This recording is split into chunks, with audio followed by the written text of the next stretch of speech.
الحمد للہ رب العالمین والصلاة والسلام علی رسولہ الکریم اما بعد.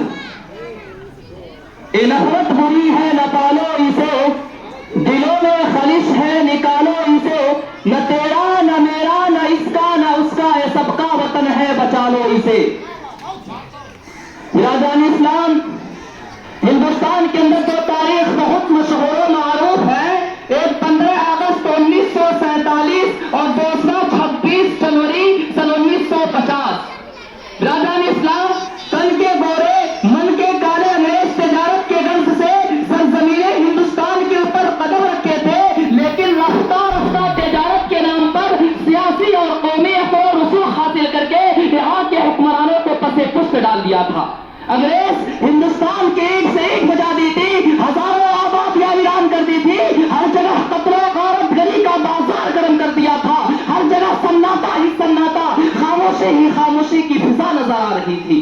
اور جو محسوس ہو رہا تھا کہ ہندوستان کا ستارے اقبال کبھی مطلع خورشید سے نمودار نہیں ہوگا. لیکن میرے بھائیوں، رب کی لاٹھی میں کوئی آواز نہیں ہوتی. اس دھرتی کے خالق و مالک کا ایک بہت بڑا دستور رہا. ظلم کی ٹہنی کبھی پھلتی نہیں، ناؤ کاغذ کی کبھی چلتی نہیں. سچ بات تو ہے کہ انگریزوں کے خلاف سب سے پہلے آواز ہم نے بلند کیا. وطن کے نام پر جان نچھاور کرنے والا پہلا شخص جس کا نام سراج الدولہ تھا، جنہوں نے انگریز سے آنکھ ملا کر باتیں کی اور شیر کی طرح داڑتا ہوا سراج الدولہ میدان جنگ میں پڑتا اور جامع شہادت نوش فرمائی. ٹیپو سلطان کوئی اور نہیں تھا، مسلمان ہی تھا، جنہوں نے سرنگا پٹنم کے قلعے میں انگریزوں سے پنجہ آزمائی کرتے ہوئے جامع شہادت نوش فرمائی.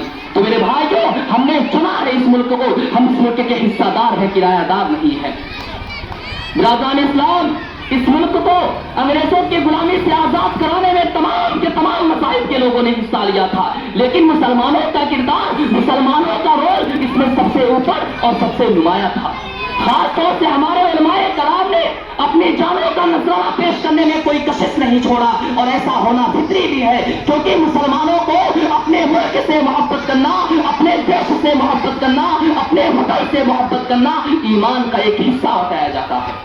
اور یہاں پر ایک نقطے کی بات بطور خاص ذہن میں ہونا ضروری ہے کہ جس وقت انگریزوں نے اس سرزمین ہندوستان کے اوپر حملہ اور قبضہ کیا تھا، اس وقت حکومت مکمل طور پر مسلمانوں کے ہاتھوں میں تھی. اسی لیے اس سرزمین کو انگریزوں کی غلامی سے بچانے کی فکر سب سے زیادہ ہم ہی لوگوں کو تھا.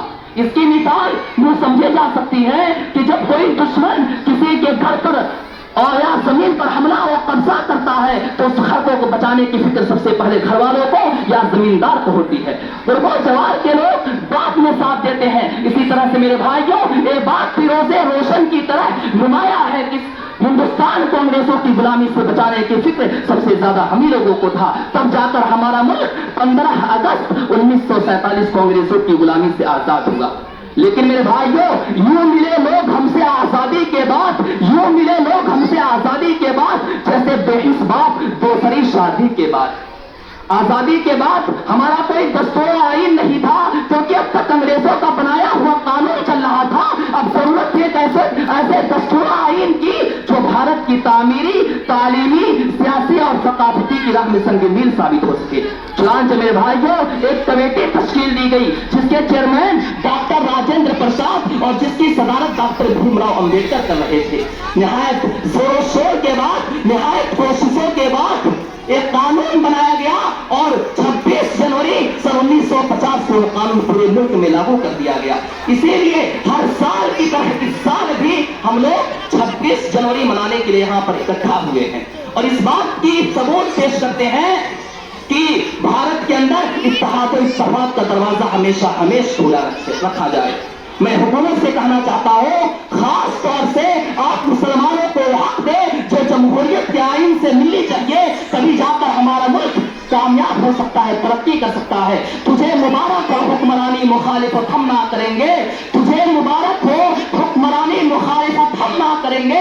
اگر شریعت نہ چاہی تو بابا نہ تم رہو گے نہ ہم رہیں گے. اب آئیے اللہ رب العالمین سے میں دعا کروں آخر میں ایک شعر کے ساتھ کہ میری مسکن میری جنت کو سلامت رکھنا، میرے مولا میرے بھارت کو سلامت رکھنا. وآخر دعوانا ان الحمدللہ رب العالمین. بہت خوب، بہت خوب، بہترین خطاب